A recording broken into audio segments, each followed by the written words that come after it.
মুসা তার কওমকে নিয়ে যাচ্ছিলেন দাসত্ব থেকে মুক্তির এক অজানা পথে। কিন্তু ফেরাউন খবর পেয়ে গেল। দোটুটান সে বিশাল বাহিনী নিয়ে তাদের ধাওয়া করতে বেরিয়ে পড়ল। ভোরের আলো উঠতেই তারা একেবারে কাছে পৌঁছে গেল। পালানোর আর কোনো পথ নেই। সামনে গভীর সাগর, পেছনে নির্মম শত্রু, চারদিকে শুধু ভয় আর অনিশ্চয়তা। আমরা শেষ, এবার আর বাঁচার কোনো উপায় নেই। কিন্তু মুসা বললেন, কখনোই না, আমার সাথে আমার রব আছেন, তিনিই পথ দেখাবেন।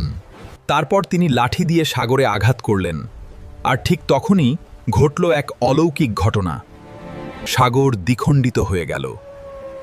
পানি দুই পাশে পাহাড়ের মতো দাঁড়িয়ে রইল।